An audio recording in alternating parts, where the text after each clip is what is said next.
ദൈവത്തിന്റെ പരിശുദ്ധാത്മാവ് തരുന്നതാണ് വാഗ്ദത്തങ്ങൾ. ആ വാഗ്ദത്തങ്ങൾ നിറവേറാൻ കാത്തിരിക്കണം. A patient waiting is essential to fulfil the promise. Hallelujah. Or fulfill the prophecy. Prophecy fulfill ചെയ്യുവാൻ നമുക്കൊരു പേഷ്യന്റ് വെയിറ്റിംഗ് വേണം. അവിടെ യോസേഫ് പരിഭവിച്ചില്ല, പരാതി പറഞ്ഞില്ല. പാപത്തിന്റെ സാഹചര്യം വന്നപ്പോൾ പാപത്തിലും വീണുപോയില്ല, ഇല്ലേ? വലിയ പ്രവചനമുണ്ട്, വലിയ ദർശനമുണ്ട്, കുഴിയിൽ വിട്ടു.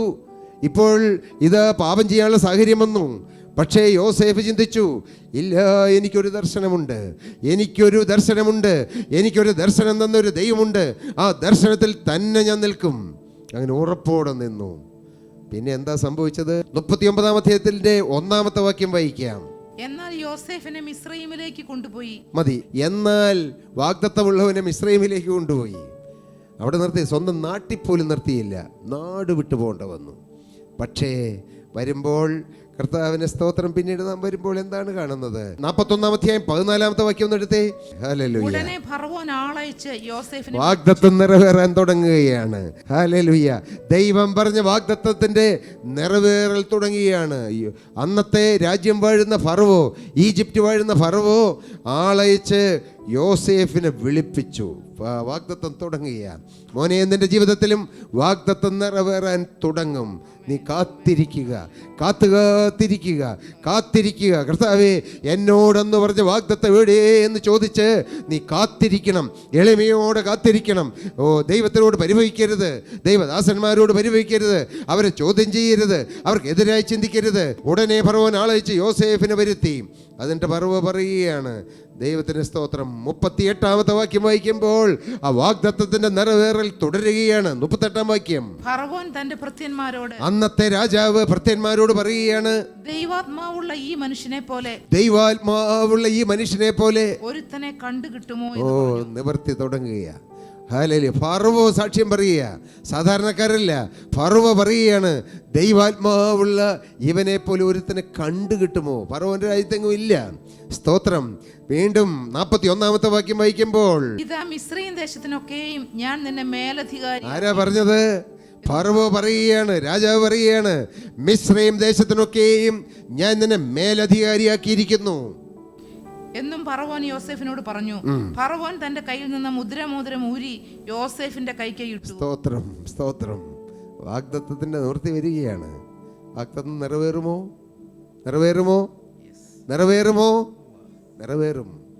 നമ്മുടെ സമയത്താണോ? അല്ല. ദൈവത്തിനൊരു സമയമുണ്ട്. ആ ദൈവത്തിന്റെ സമയത്തിന് വേണ്ടി നാം കാത്തിരിക്കണം. ദൈവത്തിന്റെ വാഗ്ദത്തങ്ങൾ ഡിലേ വരാം. അത് ദൈവം അറിഞ്ഞുള്ള ഡിലേസ് ആണ്. ദൈവം അറിഞ്ഞ് അതിലേക്ക് ഒരുക്കുകയാണ്. ആ വഴിയിലൂടെ പോകുമ്പോൾ ചില കഷ്ടതകളിലൂടെ പോകേണ്ടി വരാം, ചില ഞെരുക്കത്തിലൂടെ പോകേണ്ടി വരാം, ചില പ്രതിസന്ധികളിലൂടെ പോകേണ്ടി വരാം. പക്ഷേ ദൈവം വാഗ്ദത്തം നിവർത്തിക്കും. Hallelujah, hallelujah. ദൈവത്തിന് സ്തോത്രം. 30-ാമത്തെ വയസ്സിൽ യോസേഫ് ആ വാഗ്ദത്തം പ്രാപിച്ചു. ഞാൻ അതിനെക്കുറിച്ച് അധികം പറയുന്നില്ല. കർത്താവിന് സ്തോത്രം. സഹോദരന്മാരൊക്കെ വന്ന് ചുറ്റും നിന്ന് കേട്ടോ. 41-ന്റെ 57 വായിച്ച്. ഭൂമിയിലെങ്ങും ക്ഷാമം കഠിനമായി തീർന്നത് കൊണ്ട് സകല ദേശക്കാരും ധാന്യം കൊള്ളുവാൻ മിസ്രയീമിൽ യോസേഫിന്റെ അടുക്കൽ വന്നു. ഒരിക്കൽ സ്വപ്നം കണ്ടു. എൻ്റെ കറ്റ എങ്ങനെ എഴുന്നേറ്റ് നിൽക്കുന്നു, ചുറ്റും കറ്റകൾ വന്ന് അണിനിരക്കുന്നു. ഹല്ലേലൂയ. സൂര്യനും ചന്ദ്രനും നക്ഷത്രങ്ങളും എന്നെ വണങ്ങുന്നു. നിറവേറിയോ? വാഗ്ദത്തങ്ങൾ നിറവേറും. വാഗ്ദത്തങ്ങൾ ലഭിക്കുമ്പോൾ ആമേൻ പറഞ്ഞ് സ്വീകരിച്ചുകൊള്ളുക. വാഗ്ദത്തങ്ങൾക്ക് വേണ്ടി പ്രാർത്ഥിക്കുമ്പോഴും ഊവ എന്ന് പറയുക. പൗലോസ് പറയുകയാണ്, ഞാനും സിൽവാനോസും തീമോത്തിയോസും പ്രസംഗിച്ച കർത്താവായ യേശുക്രിസ്തു ഒരിക്കൽ എന്നും പിന്നീട് അത് തിരുത്തി ഇല്ല എന്നും പറഞ്ഞില്ല. അവനിൽ എന്നേ ഉള്ളൂ. വീണ്ടും അപ്പോസ്തലൻ പറയുകയാണ്, ദൈവത്തിൻ്റെ വാഗ്ദത്തങ്ങൾ എത്രയുണ്ടെങ്കിലും അവനിൽ എന്നേ ഉള്ളൂ. സ്തോത്രം. പ്രിയപ്പെട്ടവരിങ്ങനെ എത്ര വാഗ്ദത്തങ്ങൾ നിങ്ങളുടെ ഓരോരുത്തരുടെയും ജീവിതത്തിലും പല വാഗ്ദത്തങ്ങൾ കിട്ടിയില്ലേ? പലതും നിറവേറിയിട്ടുണ്ട്. ഇനിയും നിറവേറാത്ത വാഗ്ദത്തങ്ങളുണ്ട്. സ്തോത്രം. മോനെ, നിന്റെ വിവാഹം ഇന്ന സമയത്ത് നടക്കും, അല്ലെങ്കിൽ മോനെ നിനക്ക് ഇന്ന സമയത്തൊരു സ്ഥാപനം ഉണ്ടാകും. നമ്മളങ്ങനെ ഇരുന്നു, സ്ഥാപനമൊന്നും ഉണ്ടായില്ല. പേപ്പർ വാചകൻ പറഞ്ഞ അത്ര കറക്റ്റായിരിക്കില്ല. മോനെ, സ്ഥാപനം ഉണ്ടെങ്കിൽ നീ ഇറങ്ങിത്തിരിക്കണം, നീ ഉത്സാഹിക്കണം, നീ വിശ്വാസം പ്രഖ്യാപിക്കണം. ഞാൻ പലപ്പോഴും പറയാറുണ്ട്, സാറയ്ക്ക് 89-ാമത്തെ വയസ്സിലാണ് വാഗ്ദത്തം കിട്ടിയത്. 89 വയസ്സ്. അബ്രഹാം ഹാരാനിൽ നിന്ന് പുറപ്പെട്ടത് 75-ാമത്തെ വയസ്സിലാണ്. 75-ാമത്തെ വയസ്സിൽ വാഗ്ദത്തം കിട്ടി. പക്ഷേ വാഗ്ദത്തം നിറവേറിയത് 100-ാമത്തെ വയസ്സിലാണ്. എന്താ അങ്ങനെ? ദൈവം അബ്രഹാമിനെ വിളിക്കുമ്പോൾ തന്നെ പറഞ്ഞു, നീ ഒരു അനുഗ്രഹമാകും, നിന്നെ അനുഗ്രഹിക്കുന്നവരെ ഞാൻ അനുഗ്രഹിക്കും, നിന്റെ സന്തതി ആകാശത്തിലെ നക്ഷത്രങ്ങൾ പോലെയും കടൽക്കരയിലെ എണ്ണിക്കൂടാത്ത മണൽത്തരി പോലെയാകും. 76-ാമത്തെ വയസ്സിൽ അബ്രഹാം ചിന്തിക്കുക, ചുമ്മാ കർത്താവ് ഇങ്ങനെയൊക്കെ പറഞ്ഞു, എന്തൊരു മനുഷ്യനെ ചിരിക്കാനുള്ള പണിയാണ് പറഞ്ഞത് അല്ലേ. 76 കഴിഞ്ഞു, 77 കഴിഞ്ഞു. കർത്താവിന് സ്തോത്രം. അബ്രഹാം വാഗ്ദത്തം കിട്ടിയില്ല. പക്ഷേ ഇതിൻ്റെ ഇടയ്ക്ക് സാറ ഒരു സൂത്രം പറഞ്ഞു കൊടുത്തു. സാറ അബ്രഹാം മിസ്രൈമിലേക്ക് പോകേണ്ടി വന്നു. ക്ഷാമം വന്നപ്പോൾ മിസ്രൈമിലേക്ക് പോയി. കർത്താവിന് സ്തോത്രം. എൻ്റെ പ്രിയപ്പെട്ടവരെ, വാഗ്ദത്തത്തിന് വിരുദ്ധമായി നിങ്ങൾക്ക് ഏതെങ്കിലും പ്രതിസന്ധി നിങ്ങളുടെ ജീവിതത്തിൽ വരുമ്പോൾ മിസ്രൈമിലേക്ക് പോകരുത്. മിസ്രൈമിലേക്ക് പോയാൽ വാഗ്ദത്തത്തിന് പാരലായിട്ട് ചിലർ നടക്കും. സ്തോത്രം. എന്ത് സംഭവിച്ചു? അബ്രഹാമും ഭാര്യയായ സാറയും മിസ്രൈമിലേക്ക് പോയി. മിസ്രൈമിൽ ചെന്നപ്പോഴാണ് സാറ ഒരു രഹസ്യം പറഞ്ഞു. വാഗ്ദത്തത്തിനോട് ചേർന്നൊരു സാധനം കിട്ടു. എന്താ പറഞ്ഞത്? അബ്രഹാമേ, നമുക്ക് സന്തതി തരാമെന്നല്ലേ പറഞ്ഞുള്ളൂ, എന്നിലൂടെ സന്തതി തരാമെന്ന് പറഞ്ഞിട്ടുണ്ടോ? അബ്രഹാം ചിന്തിച്ചു, നിനക്ക് സന്തതി തരാമെന്നേ പറഞ്ഞിട്ടുള്ളൂ, ഇപ്പം ഭാര്യയായ എൻ്റെ സാറയിലൂടെ സന്തതി തരാമെന്ന് പറഞ്ഞിട്ടില്ല. എന്ത് സംഭവിച്ചു എന്നറിയാമോ? മിസ്രൈമെ ദാസി എടുത്തോളാൻ പറഞ്ഞു. അവളുടെ അടുക്കൽ ചെല്ല്, അവൾ എൻ്റെ മടിയിൽ ഒരു കൊച്ചിനെ പ്രസവിച്ചോളും. അങ്ങനെ വാഗ്ദത്തം എങ്ങനെയൊക്കെ അഡ്ജസ്റ്റ് ചെയ്ത് നിർവഹിച്ചാൽ പോരെ? അല്ല മോനെ, ദൈവം പറഞ്ഞാൽ അത് സ്പെസിഫിക്കാണ്. നീ എങ്ങനെയെങ്കിലുമൊക്കെ വാഗ്ദത്തം നേടാൻ നോക്കിയിട്ട് കാര്യമില്ല, നടക്കില്ല. കർത്താവിന്റെ സ്തോത്രം. വചനത്തിൽ നിന്ന് അണുവിട മാറി വാഗ്ദത്തം ചെയ്ത കാര്യമില്ല. സ്തോത്രം. നിന്നോട് സ്പെസിഫിക് ആയിട്ടൊരു കാര്യം പറഞ്ഞിട്ടുണ്ടെങ്കിൽ ആ സ്പെസിഫിക് ഡയറക്ഷനിൽ നീ പോകണം, എന്നാലേ വാഗ്ദത്തം നടക്കുള്ളൂ. വാഗ്ദത്തത്തിന് പാരലായിട്ട് ചില കാര്യങ്ങൾ തരുന്നത് ദൈവമല്ല, അത് പിശാചാണ് തരുന്നത്. എന്തെല്ലാം പ്രശ്നങ്ങളുണ്ടായി. സാറയുടെ വാക്ക് കേട്ട് ദൈവത്തിൻ്റെ വാക്കിനേക്കാൾ സാറയുടെ വാക്കിന് വില കൊടുത്ത് അബ്രഹാം മിസ്രൈമെ ദാസിയായ ഹാഗാറിൻ്റെ അടുക്കൽ ചെന്നു. അങ്ങനെ ഇസ്മായേൽ ഉണ്ടാകാനിടയായി. പക്ഷെ വാഗ്ദത്തം പോയോ? ഇല്ല, വാഗ്ദത്തം പോയില്ല. ദൈവം വാഗ്ദത്തം മറന്നില്ല. അബ്രഹാമിന് അല്പമല്ല നിരാശയൊക്കെ ഉണ്ടായി. അബ്രഹാം ദൈവത്തോട് ചോദിച്ചു, നീ എനിക്ക് എന്ത് തരും? ഈ ദമ്മേശക്കാരനായ ഏലിയാസാറിലെ എൻ്റെ അവകാശി, എനിക്ക് മക്കളില്ലല്ലോ. കർത്താവ് പിന്നെയും പറഞ്ഞു, മോനെ പുറത്തേക്ക് വാ, നീ അകത്ത് ഇങ്ങനെ ഇരുന്ന് നിൽക്കാതെ നീ പുറത്തേക്ക് വാ പറഞ്ഞു. ആകാശത്തെ നോക്കാൻ പറഞ്ഞു. നിനക്ക് ആകാശത്തിലെ നക്ഷത്രങ്ങൾ പോലെ സന്തതി തരും. വീണ്ടും വാഗ്ദത്തം ഉറപ്പിക്കുകയാണ് അല്ലേ. ഇന്നയാണ്ടിൽ മോനെ നിനക്ക് ഒരു സ്ഥാപനം തരും. എല്ലാം അങ്ങ് പോയി. പിന്നെയും കർത്താവ് ഉറപ്പിക്കും അല്ലേ, പിന്നെയും ഉറപ്പിക്കും. ഹല്ലേലൂയ. മോനെ നിനക്കൊരു പുതിയ സ്ഥാപനം തരുമെന്ന് പറഞ്ഞാൽ അത് കർത്താവ് തന്നിരിക്കും. ഹല്ലേലൂയ. മോനെ നിനക്ക് 1 നിലയും 2 നിലയുള്ളതായ ഒരു സ്ഥാപനം തരുമെന്ന് പറഞ്ഞാൽ തന്നിരിക്കും. പക്ഷെ അതിനു വേണ്ടി ഉത്സാഹിച്ചോളണം. 2 നില തരുമെന്ന് പറയുമ്പോൾ 1 നില നോക്കി നടക്കരുത്. 2 നില തരുമെന്ന് കർത്താവിനോട് പറഞ്ഞത് ആ 2 നിലയ്ക്കുള്ള സാഹചര്യത്തിന് പോയി അന്വേഷിച്ചോളണം. നെടുമ്പാശ്ശേരിയിൽ സ്ഥാപനം തരുമെന്ന് പറഞ്ഞാൽ അങ്ങോട്ട് പോയി അന്വേഷിച്ചോളണം, അവിടെ സ്ഥാപനം തന്നിരിക്കും.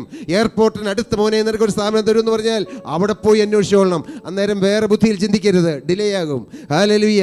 ഇതെല്ലാം എനിക്ക് അനുഭവമുള്ള ചില അനേകം പ്രവചനങ്ങൾ ഈ സഭയിൽ വെച്ച് ഞാൻ കേട്ടത് പറയുകയാണ്. മോനെ നിന്റെ കല്യാണം ഇന്ന ദിവസം നടക്കുമെന്ന് പറഞ്ഞാൽ നീ ഉത്സാഹിക്കണം മോനെ, നീ അതിനുവേണ്ടി പ്രാർത്ഥിക്കണം, നീ അതിനെ ഇറങ്ങിത്തിരിക്കണം, നടന്നിരിക്കും. ഹല്ലേലൂയ. ദൈവനാമം മഹത്വപ്പെടട്ടെ. നീ ഇന്ന ബിസിനസ്സിലേക്ക് ഇറങ്ങുമെന്ന് പറയുമ്പോൾ പേടിച്ചിരിക്കരുത്, അത് അവിശ്വാസമാണ്. ദൈവത്തിൻ്റെ വാഗ്ദത്തത്തോടുള്ള അവിശ്വാസം. അന്നേരം ചിന്തിക്കുക, ഞാൻ ഇന്ന സ്ഥാപനം തുടങ്ങിയാൽ എനിക്ക് കടം വരുമോ, എന്നെ പറ്റിക്കുമോ, ആൾക്കാരെന്നെ പറ്റിക്കുമായിരിക്കുമോ, എനിക്ക് വലിയ പ്രശ്നം വരുമായിരിക്കുമോ? ചിന്തിക്കരുത്, അത് അവിശ്വാസമാണ്. അത് ചെറുതായിട്ട് കാണരുത്. അത് വാഗ്ദത്തത്തോടുള്ള അവിശ്വാസമാണ്, ദൈവത്തോടുള്ള അവിശ്വാസമാണ്. നാം ആ വാഗ്ദത്തത്തിനനുസരിച്ച് ഇറങ്ങി പുറപ്പെടണം. അബ്രഹാമിനോട് ദൈവം പറഞ്ഞു. പിന്നീട് അറ്റ കൈക്ക് 89-ാമത്തെ വയസ്സിലാണ് പിന്നെ വരുന്നത്. കൂടാരവാതിക്കൽ അബ്രഹാം ഇരിക്കുന്നു, സാറ അകത്തുണ്ട്. 2 പേരും 2ആയിട്ടിരിക്കുക. സാറ നെടുവേർപ്പെടുക. ദൈവം പറഞ്ഞ വാഗ്ദത്തം നിറവേറിയില്ലല്ലോ. അബ്രഹാമിന് ഒരു വിഷമം കാണുമായിരിക്കും എന്നൊക്കെയാണ് ചിന്തിക്കുന്നത്. കൂടാരവാതിക്കൽ ഇരിക്കുക.